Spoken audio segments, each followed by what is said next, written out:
Okay, okay. So again, kuya hua harley na chata harley na nutu chata harley unyo to Sacramento.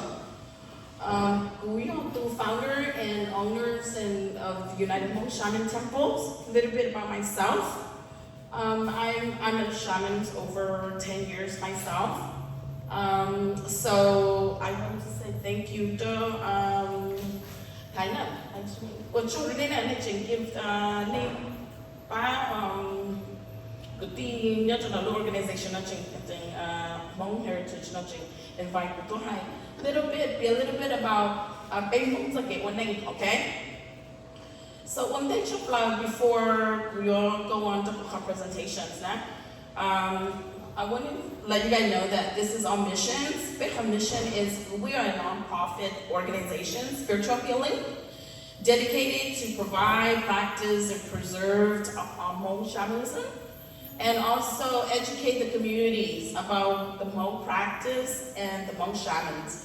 So our vision is to provide spiritual healing service, continue to practice shamanism, and also preserves our shamans' practice, okay? So this is pretty much, we are located in Sacramento, California. So that's enough of the organizations. I want you guys to think very far back, okay? Jean-Lu, Noyo-Ilu, a heritage, Ilu, a Hmong heritage, talk about the linkage and histories of the Hmong people. So you know, we are time in Kusakari Saka, I thought, whoa, Tau Lundu Chite, John to Saint San, okay? Tau Ning Tia Dacha, yo, okay, Dacha Ning Jishi. Yo, Ilundu, Bay Hailula, Bob, Bay Hailula, no, Bay.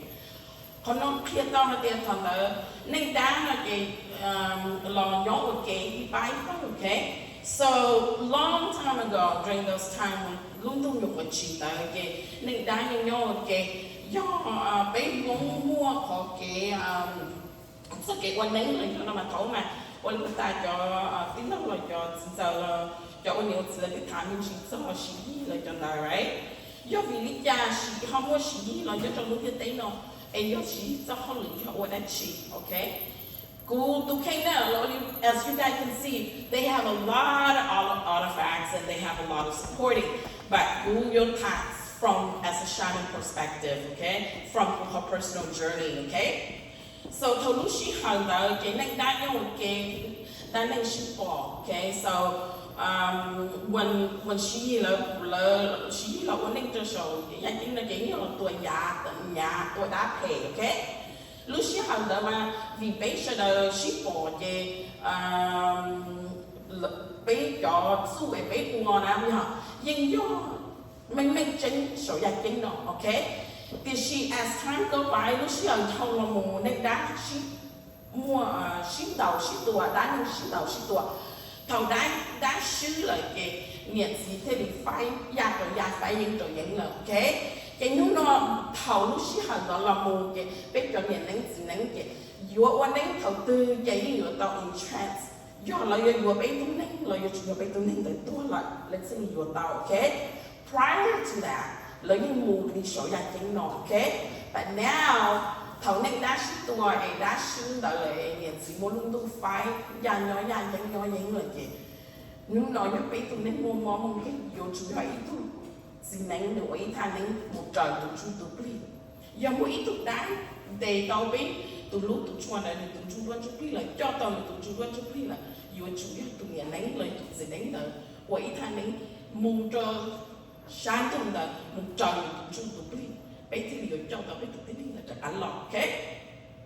So this is how the world's big yawning exists normally now, okay? So nên sẽ đợi những báo hay là big món nè, big nói hay cái món ngoài thì giờ hay là big món ít không read language lấy hơi ít cho lùi qua hay là big sau ít cho đóng lại big sau nè. So the big món là big lost long time ago. Để mình cho mình giờ lâu cho uncle là how big history has been, you know, genocide, you know, generation after generation. So they are không chỉ chính từ bé của những bé thiên tùng là cái rộng bóng ta là okay. Cái bé mua bé cho nhận nén gì nén lò thao bé hải cái mong lò cho nên nó ta chỉ nó bé thì là chỉ mua luôn này uống trong tiền tệ, okay? So nếu nó cũng được thả như chỉ cho hay tiền the difference between bé này bé gì là cho nén thấu thì some like ta chỉ nó cho nén, okay? So we'll be a little bit about that how different so we'll thả cho mong shaman, okay? The mong shaman mà mình chỉ cho hay tiềnก็จะ wake up the next day and then ก็มุสายเดี๋ยวกูยังมุจอลู university น้อยกูยังมุเก่าอีทุกชามันโอเคแล้วยังyou know กูปออย่างนั้นช่วงนี้น้อยแล้วให้ชามันน้อยกูยังมุกากูยังมุจอหลอกกูจอชากูจอ spirits ไอ้กูยังอีทุกชามันนี่ชิจงยินตายโอเคยังก็ยังอีทุกชามัน a shaman can be like อีทุกอย่างนั้น it can be a man or a woman อีทุกสิ่งนั้นเลยอีทุกวันเนี่ยยิ่งว่าต่ออีทุกอย่างนั้นเลยอีทุกสิ่งนั้นตัวเนี่ยนั้นตัวสิ่งนั้นเดี๋ยวอยู่จุดย่อหนึ่งย่ออีทุก chosen okay ทั้งหมด three ways that ก็ว่าต่ออีทุกอย่างนั้นเลยอีทุกสิ่งนั้น okay อีย่อก็อย่าว่าต่ออีทุกอย่างนั้นเลยอีทุกสิ่งนั้นย่อก็ยังหมดอีได้ก็ยังหมดต่อหมดได้ไปจิ้งตุ้มหลอกคอน้องนั่งเทียนเต้หนอก็เทียนต่ออีทุกอย่างนั้น okay เราอย่างสิ่งนั้นพอที่อ้อตัวมือย่อไปใส่กูเนี่ยกูสีเลยย่อเนี่ยนั่งสิ่งนั้น okay and là thâu mua là cái là cho nén chứ là cho cụ là cho you cái thế bạn của nén tàu okay họ thì bây giờ mua you nhẹ you gì là chơi nén thì that's you chỉ mua khoa okay but you sao của nén vì you nhẹ you gì nó của nén cái nhà này có yo itu cứ sợ cái sao này có gì yo itu chỉ sợ nén này bây giờ ấy có yo itu cứ sợ cái này nó cũng sai cái gì của nén right cái có cái là bao cái gì chắc cái nén đó là cái có xã hay cái cụ xã của nén nào bây giờ cái có gì thiết do có gì cái nén đó là được có cái có thiết do của nén okay these are the three ways of how you can be a shaman your spirit is not something you can take it from the street or anywhere bây giờ khoa nó chỉ có ý à khoa hay thì bây giờ bỏ tờ tê bây giờ cho lò lại thôi đi chả đợi nếu như cái cho khoa đất đó được lò một cái chân tu lò cho khoa nó lò cho không có tiết tế nó lò kho nấu nên lò như chủ lò của môn tàu môn tàu ok nên chỉ do hai tiệt lò em lò cho đã cho nó xí do hai tiệt do ít cho khoa lò cho đã cho nó xí cái tu nhận nấy tu chỉ nấy là những cái qua chỉ tàu một hồ nấy đỡ đi ok so cho nấy lò biển chính tu lò như chủ môn tàu lò như thế lò kho tàu nấu nên tiết tế so có nói hay trong mong cho shamans that's how you become a shaman okay yeah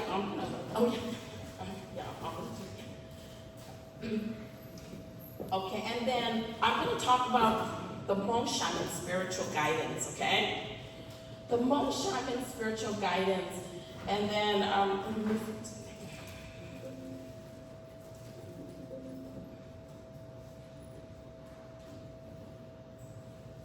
okay, so we basically we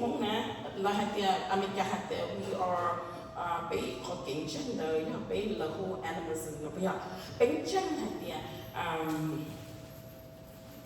bên chân hay thì bên mùa giang chính bên mùa giang chính okay bên chân hay thì muôn chú quý okay bên chân hay thì tên trọn tên chua là muôn chú quý okay so bên trên thì nó tao họ chú quý nhớ cho luôn khá đông lòng so the shamans and their spiritual guidance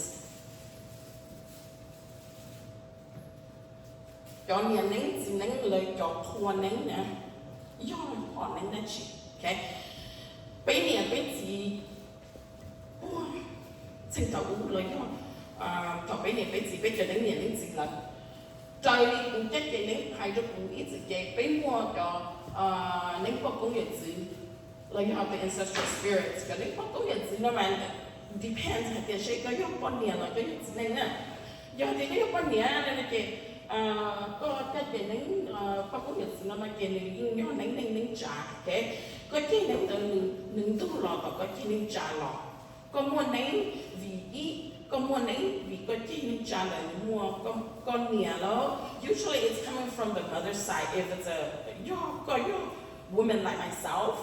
And yeah, thì cũng dâu nấy nè, a lot of the times cũng cho nấy cha lo tao cũng cho nấy cha lo, okay? Chị họ có cái là gì nấy nên chị có cho nấy cũng như gì bên này chị nấy cha nấy chị rồi cái cha, okay? So what are they? What are the difference? So biết cho nấy cũng như gì rồi họ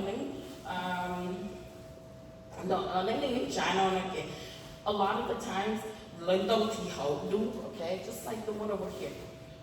The God nấy cũng như gì này lấy lên đâu thì hậu đúng thì nó. Họ bây mua another kind vậy là hoa nấy số like họ là cũng cho the thunder spirits mà là the God of thunders nói không phải hay cho họ nên đó chứ mà do nấy số mà nó kêu là đông thì hậu đi okay. That's why it's so important hay cái thọ có your practice cái cho nấy nè có yêu chúng ta share they cho cái nó cũng chắc cái nấy nó dài trong đi chả ô lý do cũng cho nấy số luôn lý do cũng cho nấy bất cũng nhận sự giờ nấy bất cũng nhận sự chỉ còn đông thì hậu đúng sự chỉ có yêu đông chia từ sự phước còn mình đông thì hậu đúng liên đời thì thích cho tôi có cha chị nấy mình thích lòng cài tao có okay còn họ thì con chị nấy là nấy số nó mà chị you need to look for a student that đông thì hậu đi this way mình sẽ đi guide tao con mình sẽ đi cho tao con. No shaman is the same, okay? Every shaman is different. Everyone is very specialized in their own fields. So I have to do this. If you look at the seafood, then you talk with your name to Kula. You can guarantee to have the good or so holy to me and your name, like you to me seafood, let's see seafood and the name, okay? Everyone is very special in their own way. They're very specialized in their own way. So just because your name cũng như từ có tụ sĩ phú mà giờ đi biết cho nhiều cho sĩ thủ mà là những to cho nấy rong giờ đi là cho nấy là nhóm lúc tha rong bộ đi là lúc tha chứ okay even though là tức một rong bộ lên tới tới sĩ thầu tụ quan nấy tụ sĩ nấy là được quan nấy một tới chừng chỉ do tới chỉ ai để được cổ đi tụ sĩ phú đó okay so biết cho nấy nhà nấy sĩ thủ giờ đi cho mua họ bữa đi được của hai nó xí nè thì sĩ biết tôi nhớ trong cái chuyện mà mình là she had to evolve like how can I don't have what do I mean by evolving?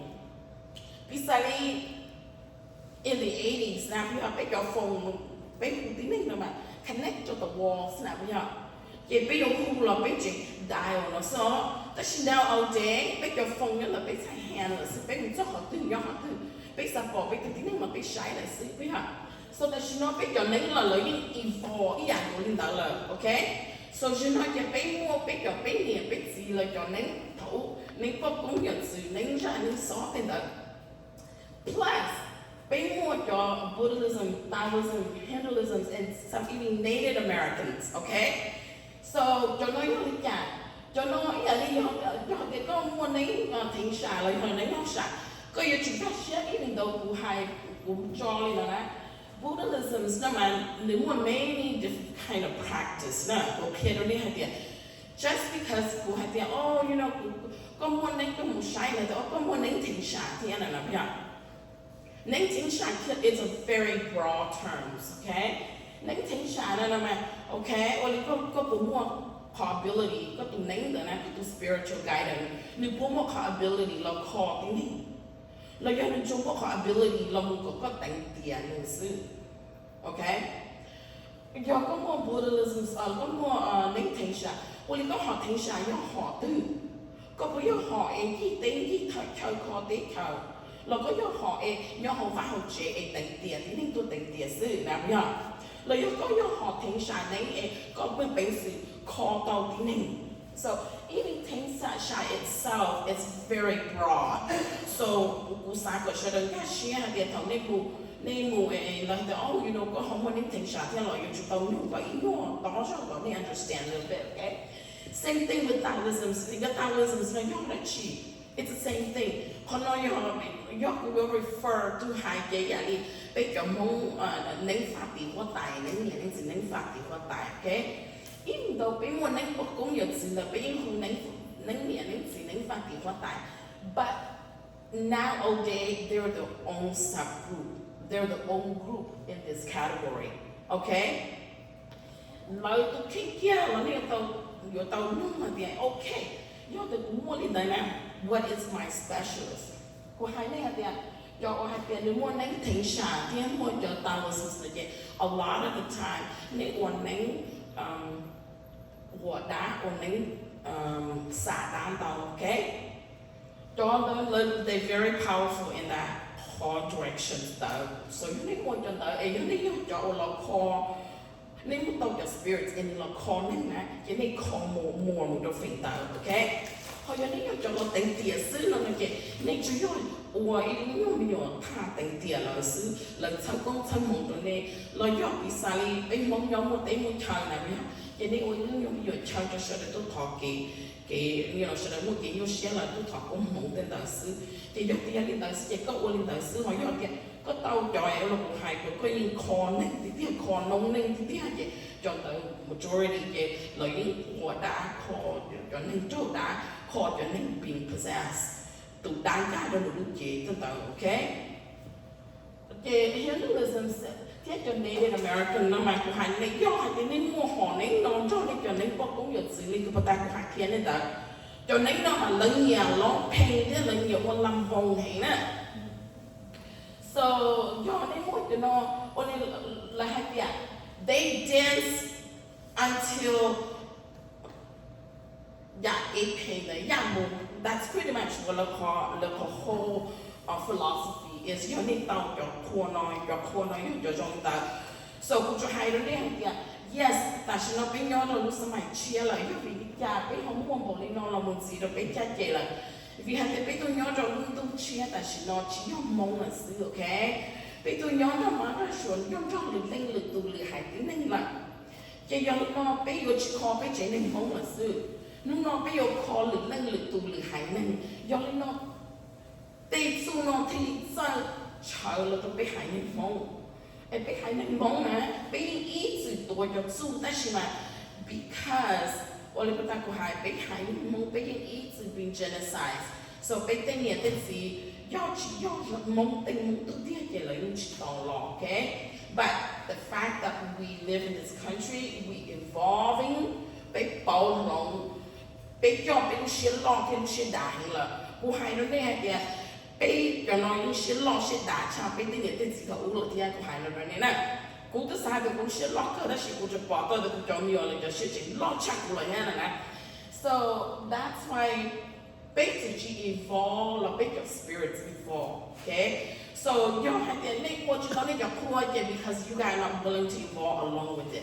Nên yêu chủ bảo lòng cho nên your core nên thì dùng một tao nên your name, okay? So how different between cái nè đấy mình sẽ là cho nên thấu cái bây giờ họ cho nên như là thế nào? Chỉ có những cái này này cái gì the tools are very essential. Basic tools. Là bây giờ cái này mong bây giờ này cái có chủ mua lu bench, mua lu gong, mua tủ rattle, mua all ring finger bill, right? Yeah. Okay. Có lu bench is very important. Okay. Còn đầu tiên là identify tao hạt nhẹ có những ý tưởng mong ý tưởng này, nếu có chỉ một còn là có chỉ mong ý tưởng này, okay? Not only that, keep in mind, your idea có chỉ in trance, meaning có one name ấy có chỉ mù, chắc đó có chỉ in trance, có chỉ speak the tongue, có chỉ in trance, có chỉ mù khó đồng tiếng này, chỉ có chỉ ý tưởng này, okay? What made you is that you'll be able to speak the tongues and you'll be able to be entranced, you'll be able to communicate, connected to the different energy, the different spirits, your guides. Mà có thể you can be a sorcerer, you can be a psychic, you can be a messenger, but you can be a witch, but you can never be a shaman. So I want to be very clear to your young people, okay? So based on your first of all, you guys born here, you guys grown here, they experience something so strange. bây chỉ chung mua lùm mông hải đầu được chơi gì bây giờ oh your name là make sure you really understand what your guides are asking, make sure that you really understand what your gifts are and continue to get stuck, okay? So these are the additions to being a bit your core, okay? So being a bit your core, your local high name, but go your saw the beer.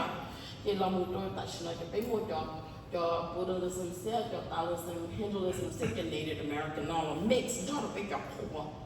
So as ít tuổi này nè, thầu có mua cho khua nó là what do you do with it, okay? So bé chỉ tiếng muốn là again remember what I just said earlier, bé chỉ muốn tao, okay? Bây tụi nhìn nén tụi gì nén nhớ đâu bây tụi tế tụi chờ tụi dây tụi giò lấy the doctors, the medicine, the pharmacists, the astronomers, you know, they're also the weathercast, all of those, okay? Nhớ hồi tụi giò tụi chỉ làm nào là cho nên nén the bảo tụi ôi giờ tụi chỉ làm nào, oh you know mua món lên nó là cho nên nén bao giờ mua món lên nó mua nhà chua nó cho nó là tôi nung, okay? So bây giờ nên nén I have to say vì do mua cái này nên là nó coexist with society, okay? So you thầu có mua có chọn khuôn đời có master tôi có chọn khuôn đời là có chọn khuôn chả, okay? Bé cho nên bé kho đấy chị thầu tôi nên chỉ nhớ số giá chính nó bé kho đấy chị thầu tôi nên chỉ nhớ số giá chính nó bé kho chú copy, okay? Bé kho bé chẳng hay the soul. I want to explain a little bit about the soul. I want you to think that the spirits and the souls are two different things. A soul can be a spirit, but a spirit can never be a soul, okay? A soul it exists with life, okay? So that's why when tụi nhỏ chỉ nhớ không liên lúc lá nè, tụi nhỏ nói như chúng ta một soul, mình chỉ nghĩ to spirits. We have to need to breathe on his own or her own. Need to breathe through the so need to feed through the okay? The minute you that take the first breath, that's when it becomes a soul. There is a soul. That's why the big you le thiên qua le qua cái oh my god, cô nó trong lung tung nào chạy rồi lung tung. Nó xé nhon But yeah, so that's the difference between a spirit. So when the tu tin ta shi nang na, ke tu tin ta shi nang like now the soul turned back to be a spirit. Okay? So the soul associated with life. Okay? Life died, the spirits lived on. Okay? So that's the difference between soul. So bé when nhỏ mà bé cho nên cái bé called to believe. Bé called they bảo they giao the ancestor soul, called they bảo they giao the bé mua được dạng spirits này bây giờ họ đã pay. They just pay. Đã chỉ dùng tên là lời do những tên đã đã chỉ là lên từ họ đâu disturb là bé call cho lên đó, okay? So cho chúng bé call cho trong dạng.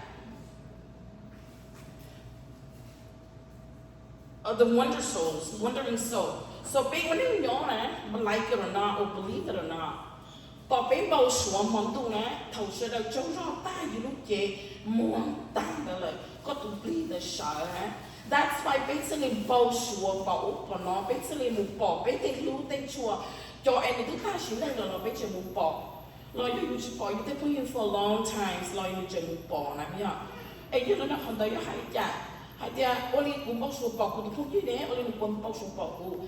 Thế rồi nó bao số này cũng tôi chỉ cũng mà, ta chỉ họ ấy cũng chỉ nên là nên significant cho cũng là nên chẳng hạn cho cũng xin cho cá bỏ, cũng xin cho cá cũng không bao số đó. Họ thế rồi cái nên bỏ cũng là không nên bỏ xin chỉ chẳng cho nên cái nên chỉ cho cá hay nên bao số bỏ cũng, okay? So tôi chụp hình nói vậy, tôi chụp hình mà thầu bây giờ quan đang nhóm cái kho hành nè, vì hai cái tôi chụp hình nói vậy thầu tôi nên mua đây là nè.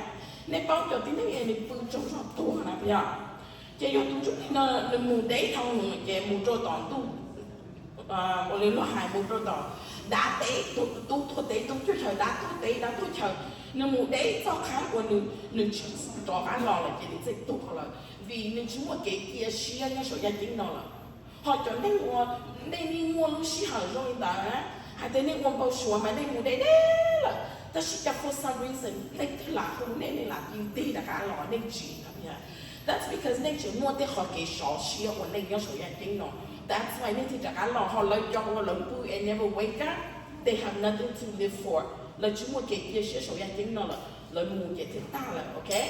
So once this soul is wandered off, it can be captured by some evil spirits. It can be lost. Bonjour là lo chito chế, right? So yung tupli nó còn trong cái nó là cái bé này tại nó chủ yếu ilu shell là ilu mi chế khóa là thế này. Cái yo thầu tupli nó chỉ lo nhỏ cái bé lu chế nó yo chơi mò cho dù tôi mù đại này tại yo chơi của tôi mù. Then that's why thầu tôi yo ilu mò là tí yo tôi mù sai tôi nhà nén thì hey yo tí cái chạc của học trong cái nó là bây giờ. Cái yo nói tiệt tình chú thì please yo đi nó sư ấy yo tiền đi rong là cái là cho hụt please là yo tới rồi là ý nó thanh nên call mình tụi chú tụi please cái này tụi rong là okay. So còn tới yo tụi please là cái call họ tụi please thật thiên là nè bây giờ tụi please thật thiên là mà tụi yo tụi wonder song đến đến mù tụi please lo lấy đến đến mù này đi chỉ lo đi là cái đấy yeah đi tay chua đi you tay này tay gì là tụi mình là mình tới你都靠站了咯，你去这里了去开门钱了不要，给动作比他点了你还点嘿，lúc kia nó chỉ rong là cũng chỉ xả nhỏ nè, cái ly cái mình tiền luôn đó là cái điều là đã mình dùng chia ok, cái giống nó thành đầu như tóc kho thì do cái một sái hay cái ốc tụi tính lên đó cho nên tuần chút đi một thất thiết là xưa này cái dạng là quý kho nên call là là sometimes là cũng mà phải cho nên nên when nên cũng chọn chủ tụ bì okay là do là cũng bì chú okay and then the ancestor soul is be tụ bì nó mà giờ tụ bì cho you đại tớ là cho you tên nhà tên gì tụ lú tụ chua và người ta chỉ này nè nha tụ chụp bì cho you này you chỉ nhớ trong tình để họ chơi là you tụ lú tụ chua nhớ trong tình để họ chơi để lú chạy chia thì okay tung tới cho tung chút liều từอยู่น่าอยู่เฮาlàอยู่หูlà nó là hậu từ từ cho hai tiền là một cái nó xiên chọc lại cái sao làอยู่ทอlại là bán là tung tới tung chút liều tung tới thế làอยู่tung nhẹ tung gì tung tới thế làอยู่tung lút tung chua okay so tung chút liều thế thì tung chút liều ancestor nó cái eventually nó become the ancestor soul nó muốn nhớ trong bọc cũng nhật gì okay and tung chút liều nó cái tung chút liều nó lúc cái đó do thầu tư ấy kia nên do các ta của hai thầu nên đá nhóm ok nè thầu tư họ luôn đi tế nó tí tàu là cá lò nhóm như thanh nên đá tàu nhóm ok cái tôi giúp mình là cá là cá một trong một lúc chế rồi này chế là mà emerge again nung tàu là lần chi là cho thích cho chơi ta chế nung tàu là mà một nhóm bình tĩnh chính change ok but as of right now no one live in heaven yet I just let you guys know that so còn tàu to spiritual to soul để kéo lên đó. So, but I could hide the wonder soul. Do tiền nên tung chủ tung pli ta bông pli là lo li cả là sự cái bé hùng pli thì ha, tại là bé của bé tung nhà này là sự năng là tôi thay nên kho, okay? Do thì tung chủ pli một thằng thì là nói cái bé tôi thay nên một trời tung chủ tung pli, tiếng hùng pli chú, họ pli chú nó mà late in the evening nè, why late in the evening? Vì hạt tiền có một tú sáng nhiều cũng đi là trả lò sự. That's why the most effective time is when should I trông rồi chỉ mua lên tin phê cho là giọt cho chính phát cho. That's why like it will always late in the evening, okay? And then the ancestral soul which is how tu linh ta của hai đó tu đi là tu điว่าthằng mình cho cái bắp mình cho những người gì là tu lúc tu chuan là mình nhớ thì lúc chơi chia thì là thầu tiên mua xe chọc lại là khu lại là bán lại thầu tiên là nó là hậu cho xong xe là coi khu lại là nó là hậu là do tụ pin tại okay and then ancestral impact okay so do thầu tụ tiên ta chỉ nên là nào bây giờ cho bắt ta mà cho pin qua tiên chỉ qua nên nhỏ ai biết kho này nên chỉ nên kho nè ta chỉ thầu tụ tiên ta chỉ nên là ai cho nên chỉ nên biết kho này nó kho ta chỉ okay ít nữa khó tụi bị thật thiệt tụi bị thật thiệt là yêu xài lên nữ kia trâu triệt trâu phỏ tua nó yên nó chua tua là phải chỉ trồng tua lời nữ đại tua nữ tụi kinh ok cái nữ một thật thiệt chỉ tao cái nữ chả cá là uo rồi này cái này ở tao một kho nữa ok even though nữ tua là này ở tao một kho tụi bị này yêu một đời nữ tây kể tiền đời nữ tây bao tiền tụi tây xài tiền luôn đời nên mà muốn nữ xả múa and then họ tiêu tụi một cái do like to there's a disturbance like somebody dig on the grave you know tao bị trong một chỗ đó hay chơi rong ta chỉ mà mua tiền trong đông lạnh lo tua cái tê cha nó là cái đi tua một puncher trong tê ba tê chế right rồi họ muốn làm muốn nông là mua tê giả đấy chỉ là cái top card lúc vào lúc chế cái họ thằng rong đi nông là nó là cái yêu tao một card tê nhẹ tê gì tê ba tê chế okay. One thing that it's so important that Usahai Kobe should remember, he got big share, cho họ cũng chính tao hỏi dia, thế rồi bé tên nhà thế gì, chỉ bảo họ khăn được lời comprehend chỉ tao là kia đâu bé, lời họ even that she know bé cho nhà nên gì nên that she know, tao bé thế comprehend chỉ tao cho khăn được, okay? So I want to let you guys know that, you know how like họ bé mình shy nên là bé mua mò nè bây giờ, bé mình shy nên nghe, nhà nên là dia, lời tôi chỉ nên là dia. Nên mua mỏ nào vì cho nên nên chỉ order nên mỏ nè nên chỉ lúc chỉ chọn order nên mỏ nên tí nên chỉ nên thêm mua mỏ nè bây giờ nào tụi tí nên nhiều xã hay thì ôi cũng lúc cũng cũng chỉ tăng một lý thế là lúc bé tăng một giờ là chọn bé mỏ bé tí nó bé tí hù lại cái chọn nè bây giờ but we all have to understand okay remember earlier when I said bộ thằng lúc chỉ thấy cho nó nên đang nhau ok nè đang mình nhau bé nhau cùng đi luôn tung nè bây giờ one day luôn tung đó nhiều split one nên đáng nè từ gia cái giấy nào vậy nghĩa chỉ tụi chỉ ít cho chạy cho lọ tổ luôn tung nó ok so vì do hai tiệt có giỏi nhẹ là có nghĩa có gì đấy nhưng giỏi nhẹ là có thiên nhiên giỏi nhẹ vì có bông cho lúcเขาgiỏi nhẹ là bông cho the law of the universe the law of the galaxy the law of life okay now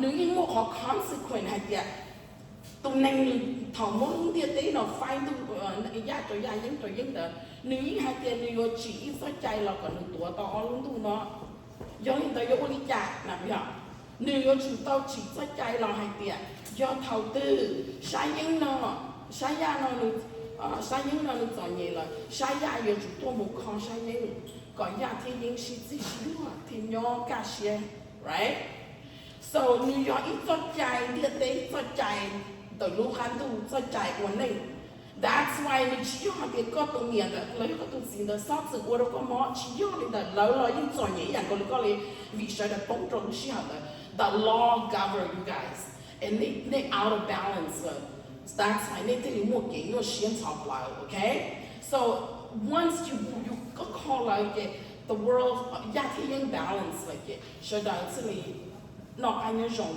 người tên nhà tên gì là tao lúc sống trẻ nhau hồi you cho số nhà chính là tên gì experience misfortunes okay so họ nói mấy họ cứ chỉ chính và có biết là ngã xí hay là thầu nên mỗi thứ này nên sai này nó hay lên đó ít thứ nên hay lên đó là còn ngã xí hay là chỉ hay lên từ lúc xuống là ở đó này mà tại vì do bông là một trong đó là if you run that red light over there you're going to pay that ticket that's it the law is there you can't do anything about it and họ nói the same thing like that you know do hay tiệt sai những đó những thứ trong nó nè do có thay thế nó ít thay pi là ít thay lũ ít thay đế cái là có những vụ chỉ tàu kế trong là có nhiều pha lúc trong là rồi lúc từ cuối đêm mà tôi sát tí là it's gonna be very difficult thầu tư có nhiều pha tàu từ cuối đêm là nhiều chủ có thay thế xíu có thể nhiều pha tàu so sai những cái work exactly the same thing thầu tư có experience misfortunes có một cái mà xuyên học là mua món cái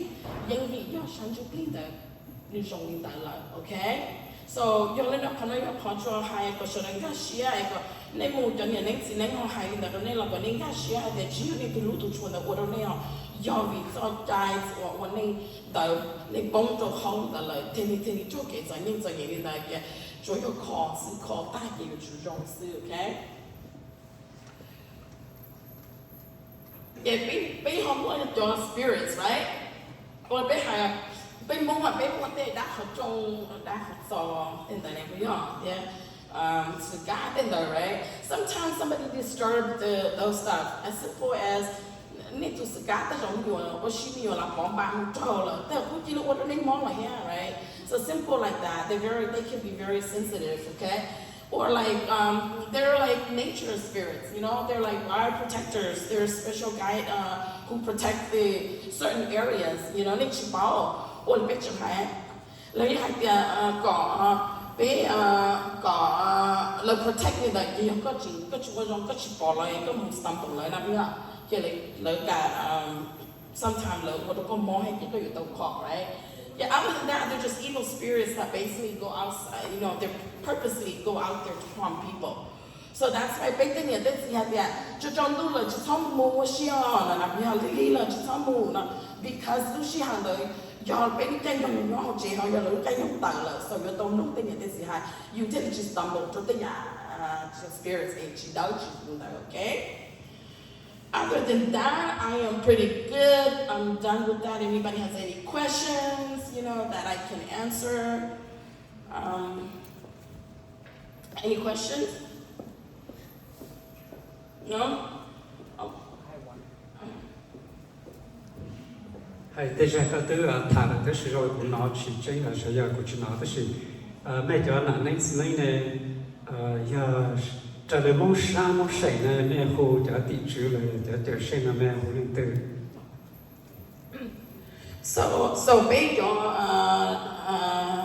là nên xin này hai chúng mình là bây giờ bây giờ khoa là mà bây giờ hồ ở đây là hai bây tên nên là nên xin nên phát triển phát tài, ok nên ra nên xóa thì họ nên trả lại cái nơi nên ở đây là hai tới họ muốn nên mà nên sửa gì cho vào má gì mà sửa, ok vậy bây giờ bây tên mình tu cái đến chế đây hồ đây có một chỗ tên đó tại vì bây giờ khoa hai một số ba bây giờ phí lưu影là mà bây giờ phí lưu影là cái bây giờ cho chữ lão chú dùng ra dùng xóa thế bây giờ cho chữ để cho chữ tu chữ chữ để chữ cho thế giờ bỏ bây giờ thì này cái bây giờ bỏ công việc là bỏ bây thế bỏ xóa bây giờ thế cho tự nhiên老师cái bây giờ là thế này bây tính tiền cái bây tính tiền cho bây tha cái bây cho tính tiền bây cho khoa bây cho bây kinh tu老师cho ai cũng ta cũng có hai tay mà biết chỉ đánh tiền cho bé lúc tha của hai là chỗ này nè cho nó cái bé chơi hồng là sư bé sao mà là đầu tư chế là của bé cho nên cho bé sư, ok bây giờ đi nhau trong lúc cái là bây giờ bé quan bé tên tiền tên gì bé cho của cho này là phí gì đâu kế của cho bé cho nó nè lo lại cái hùng linh tới lấy phí do lúc rồi này kia là cho chú chọn đó lúc rồi là không cho tổng ra tổng số là ba là bỏ lợi cho là cha là kê là cái lợi cha là bỏ là của là còn là tốt còn thâu rồi để cho thấy nữa là bây giờ so còn nói dòng khó hay you who cho nó mà chia cho nhau hộ cho số you lúc tha nữa I want to be very clear with you that lừa hại tiếng nên kê là đánh tiền cho chú chơi chú rò chú tê chú chờ giờ bé mua chờ you can definitely do that that's fine. Just imagine your bé chỉ tính tiền thế chỉ có dùng của lý cả là bé chỉ tính mẫu bé chỉ tính tiền này bé không quên tôi dùng tầm một lên này nhá bé chỉ tính tiền cho má sữa hay là của họ tư lớn tao họ tư này so còn đây họ chỉ chính I hope that I you know answer your questions you know.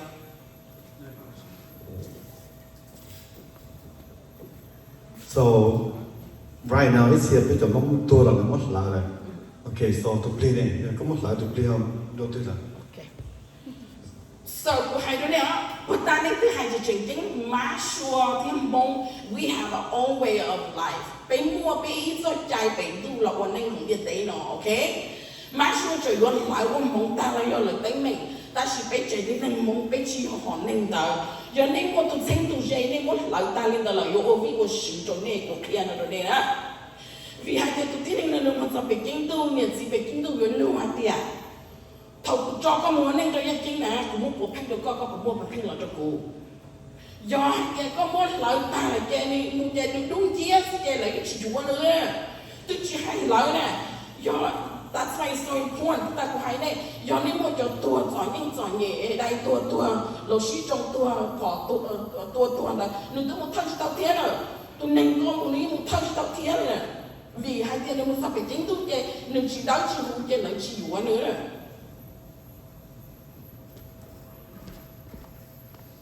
ta có xử lý cho chúa để một đi tài khoản vậy này có giấy tôi nhìn này có bộ tàu có tục đi bộ tàu tài cứ vậy đi hoặc cho chúa có một con thằng đi.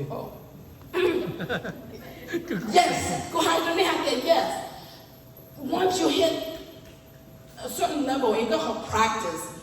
You see yourself elevate out from your body. Okay, go to please touch or not look at you. That do happens. Only at a certain level in called training, okay? So you go boy, you go away from the talent. They go boy, they oh, you have mastered it. So conduct do happen, yeah, conduct do happen. Okay, có mấy lo lừa nông cho con tàu cho con suy hỏi nè, okay? So you thể mua do mỗi thing you mua lý chỉ nè, for example, a birthmark, có hai tia do là tua lớn trái tua là tiền là mà chế trong nhỏ, do là you mua lý chỉ thổi là tua. Okay, an example, cô nè, cô tí chỉ sẽ hai tia thổi cô tua, I'm going to be cremated. Because I'm going to donate my organs. Có cô tí ba tô là tù san yon tế mình chỉ yon. So what happens to those who are born with a birthmark? Dòng ní cú nè, okay? Okay, so you guys hear her questions? So first of all, you born with a mark, you come with it. Nothing wrong with it. You go back with the mark, okay? But you got your organ donates. That's why it's so important that we care so much about every piece of us religiously, okay? Any piece that is yours, when you go back, you need to have it. So beside, for example, I want to save people, right? Because I save people, whatever is good, can we donate? That's fine, that's on you. Thì chỉ có một sắp phải dân tu, có một thằng thiết chỉ tỏ, ok? Nếu có hai tiền, ôi đi dài có lò, có chịu quá, có dọc của thanh lò, nhưng lấy lên từ tàu là nạp nhá. Chỉ có dọc tàu là một chia sẻ lên từ tàu có họ, cái họ tờ, họ cho họ tràn tờ. Chỉ có dọc tàu là cho tụi mình cho có bài, ok? Họ nên cho nên mua, dạ lấy dù mua, họ nói ít tụi在了可空的了，做有时，比赛里有早起上来那边，个早起上来的，了每有早个那边，落个就为你家美加还别个有早了就种狗熊是呢，your kidney should last you a lifetime if you changed it already， but 那么他的狗熊是有你家，有的狗熊是嘅。tục chính tới nhiều là cho nó lúc trọ là cá là nếu muốn bị cho nó chỉ tàu vậy là để có một cho con lúc trọ có họ bổ phanh nhá họ từ là có một vậy nếu chủ đã khá là câu tụ tí nên tới nếu tàu cho tụ tí nên tới muốn cho được nếu cái gì tàu họ bổ phanh, okay? So how can you prevent that? Do có mấy từ lúc chua nếu có cho một bảo siết bảo trừ nữa, okay? Có tàu chỉ tôi nhìn này tôi thay nên tí trong kho, okay? Có xa tụ tí nên ôn nếu muốn lúc trọ rồi tới có tụ nên tới mù thơ thía, ok? Hai đứa nữa hai tia, do bị kinh tu nữa, có là hoàn định của lý lộ hai, chỉ tao ba gì, không chịu đàn gì, right? Do lý nó tia sĩ, có là hoàn tới tôi cầu rong, vì có cho bộ phép cho gia chính, có là thao tụ tiếng nó nhớ chế kinh水chế chát, tôi phản đoàn tôi chỉ đàn gì, mà nhưng nó cũng như tôi nhìn đánh nữa. Cũng muốn đăng tới đồ con mù, còn nhìn gì mua đồ con mù dùng kia nó kia trừ, ok? Chỉ có yếu tố sáng là tôi nên tới mù hết, có yếu tố thể nhia, trong đường còn tao nó tao hào, ok? Chỉ có tàn rồi, chỉ có mà lọc khó có tụi tiếng này nó, có lọc khó có tụi tiếng này, có mà lý lò, ô lý lò hài, dù mà lý lò con này tên gai, tên tờ, tên cho, tên trà, tên xỉa, tên bà, không có tên tròn trà nữa, lòng sĩ hậu cho lúc trọng chiến nữa, có là cản tay gì mà. Thì là your work, quả lý nó đi cho hai tiền, you know, have people had kidney transplant, liver transplant, or if you plan to donate, okay? Any questions?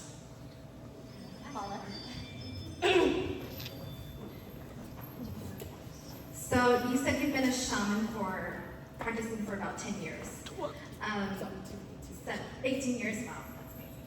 For someone who is maybe interested in it and already have the calling, but they don't really believe the culture, what advice do you have for someone like that? That's a very good question, okay? I just want to let you guys know that if you have a calling and you are waking to the spiritual path, I want to let you know that it's not an easy path, but it is doable. First of all, whether you believe it or not, you will slowly see yourself changes to that path, okay? Slowly changes to that path. There is no way to run away from it. You have to embrace it. The first thing first is just to embrace it and take a step at a time. Now, this particular path that you're going to walk alone, it's a very lonely path. I tell you guys that.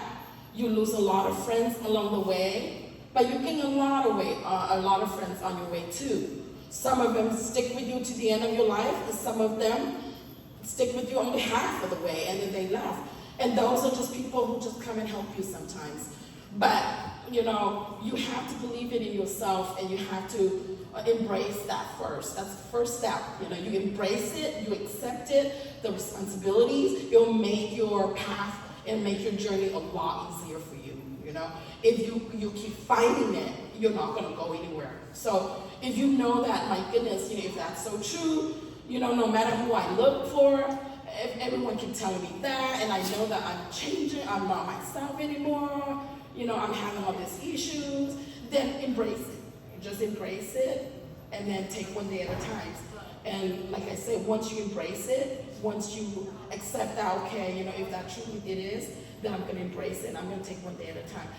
Then you will see the momentals, the floats coming. All energies work with the universe, And so as you let yourself be that way, the universe also moving around with you too, And so if you will find that click, And when that happens, before you know it, you probably already halfway your path, But if you don't accept it and you keep fighting, then you're not going anywhere. Yeah.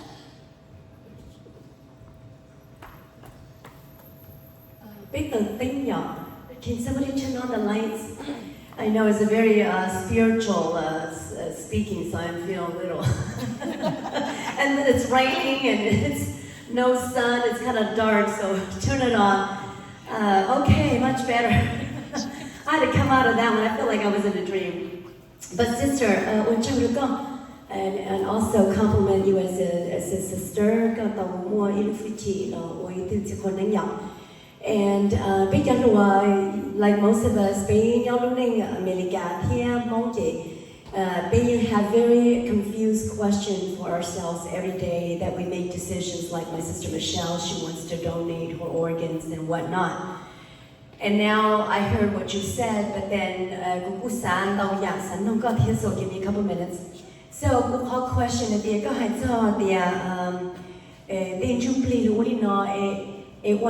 does it only apply to monks law, or does it mean that your bait will get monk sushi family but you believe tradition Christian so we believe in God. Does that apply where I could donate or cannot donate my organs? And because I have feelings like I see that, I hear that, I understand that. But then it becomes a stone. So you're just stone, it would turn into ashes as God created us, as So I was a little confused and elaborate a little bit. And the last question is,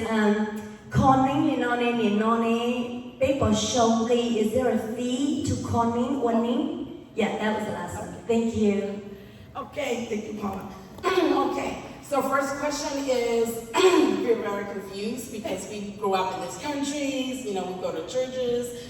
So, what happened to me? Is if I'm already in church, you know, is that going to apply to me, okay? So, I don't have the base of kitchen, okay?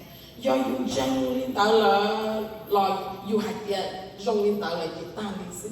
Ta chỉ cô hai nó mà from base of perspective vì base chỉ cho base of kitchen mong, okay? So, cô hai đó này thì nên cho một văn chữ là nó bị hả? Giờ nên dùng xe nó cho văn chữ là nó, hoặc là cô hai đó này à? Nên dùng xe nó cho nên một văn chữ là cái you buy the game, you need to know what's going on. Ta chỉ giờ cái một cam một là cái một cam một là họ giờ chỉ cam chỉ một cái nên cho mình cũng nhiều mà nên take care of cái. That's it. Yeah. Okay, so what do I mean by that is I have a lot of aunts and uncles that they also converted to Christians, you know. And of course, có một trăm phần chữ là những chữ của dòng, right? Thì khi mà yon thọ là một chữ phát chữ là chữ dòng này là quan trọng là chữ dòng này là cũng đã là bé quan nên là cũng họ dòng là thế à, right? So that does not mean that có một anh chữ dòng là quan nên là chữ của thế dòng, no. It means that whatever you believed in, whatever we do is to do so we can live long and happy and prosper. If you go Christians and you live healthy, that's fine, you know. But if you are sick, continually sick, and you're not feeling well, then you know, seek help, right? Because whatever we do, it's due for the goodness of mankind and yourself, health, right? If I go to Kaiser, I don't like the doctor there, I can go to Mercy, right? They're the same doctors, just different organization. So if you go to church law, it's the same thing, right? So lulu yo got tashi neng la ye hai ya pe che ning mong na ye hai dia I'm speaking from the perspective of me. We still practice in the old traditional way. Is that yes, when we die, only put that go higher. Pe lo pe king tu lo lung tu yin fai it's okay one neng lo pe, okay? Mong sa ke one neng yo lo yo lung dia te lo one neng, okay? That's and of course you know. Worship our ancestor and support from a bit someone greater above, right? They may have called it different name. It may be the same persons, you know, but it's called it different. So like even shamans, right? I'm so sorry, but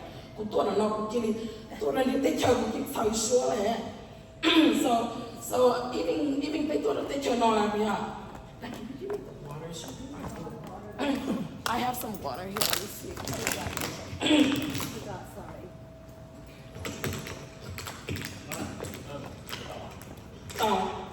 It's a little bit better. So let's just say, for example, being shaman, it does not exist in the Hmong community only, okay? My organization have reached out to many different ethnicities, and they all have shamans. They call it different, they practice different, but they are shamans. And why? Because they practice to fit their need, you know? Okay? I can guarantee you, interview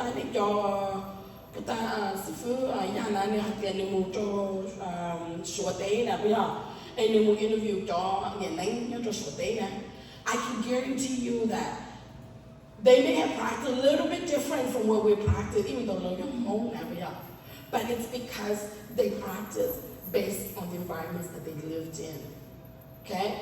Like for example, like bé của tụi kia là bây giờ.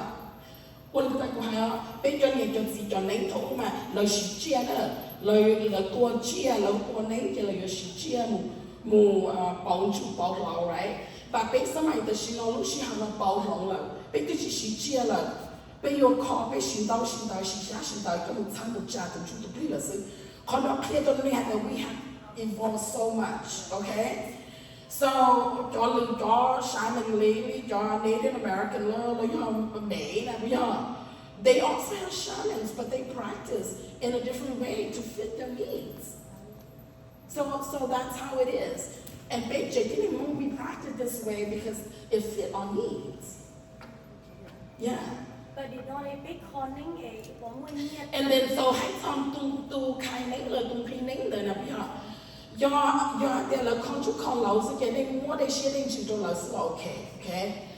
你去摸了了，你去啥的家，但是你摸事儿你那你又知道摸了了就好了，你去又去赔了，又去打我哈，好转到买了洗了，做洗冇包了你，比啥你要了要一趟能碰定，不要。nên phong thành như vậy giờ có tôi nên là tự tôi ta chỉ đó là ấy là cho nó tôi khi một cha có tôi nên tới cha mình một lúc họ tôi là cán đó có chỉ thấy như vậy mà all lấy chỉ của because that person can die so có tôi nên tới and then for example giờ hai bé bị sali là mấy tục chua trong ít tục chua nó mà để đá phê là giờ đá tua phê là bây giờ same thing đi bắt đầu này là một tục chua là cho mình chia nó họ tự là nào là bây giờ là do một tục chua cho nó không chia này là sao có nhiều tục chua là tự này có nhiều chủ tàu thể hiện là thế của ya because they can die if you do that so as a shaman there's a risk in it I tell you there's a risk in it but it's because what like we cannot charge you guys like everybody else or like work because we don't go to university and pay for tuitions and earn this gift. We were giving by the big guy from above. But if we have to risk our life, then there is a price for it. $1,200, no price. About $1,200, that's it. Yeah.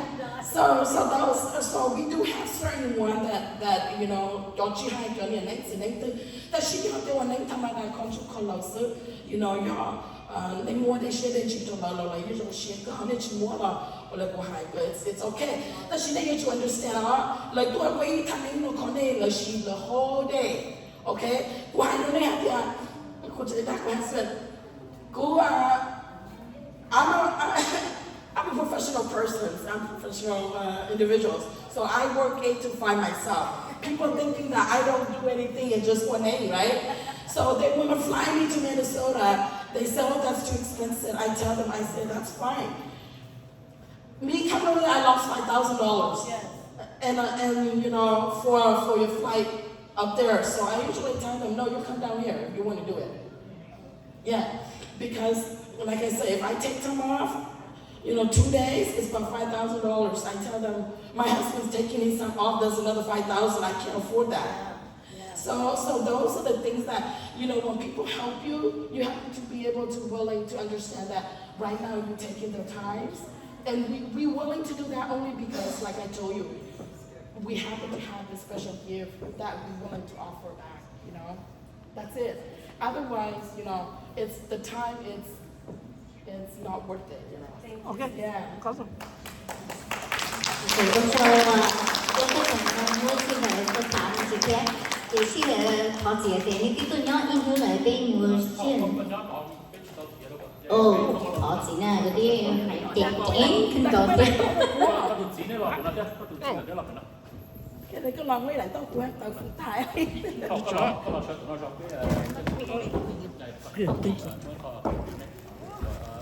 có là phải nó sẽ là có là sợ thế có là sợ nó có đủ sợ nữa bây giờ thì còn cái này sao là bên đó mình chỉ còn này mua baby center này chỉ so go into the center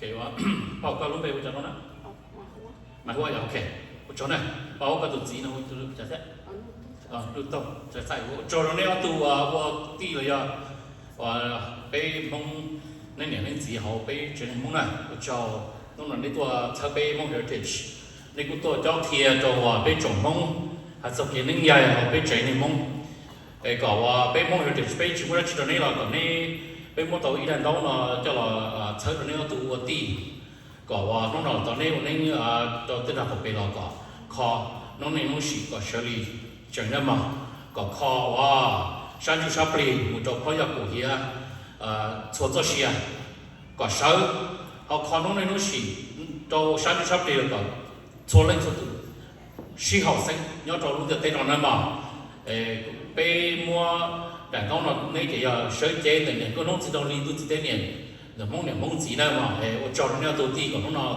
nên nó cái nó cao hữu nên không phải được bé chồng mong ta tôi thả được bé chồng mong ta là có bé nhọn cho thì liền cái hai đó bé chỉ hữu đa nhiều nữa bé mong mà bé hữu cho mong chỉ nhận chỉ phát tuổi tại mong những cái nông chỉ đâu đi đi bây giờ thảo sáu lâu để cho nó theo bé mong tiền đi mong tù thì cho nó còn cho thì bé của nó là tu kỳ bây giờ tàu trả bây giờ nó những cái gì này mà để cho nên còn đây vào một trường mùa đỡ mùa này mà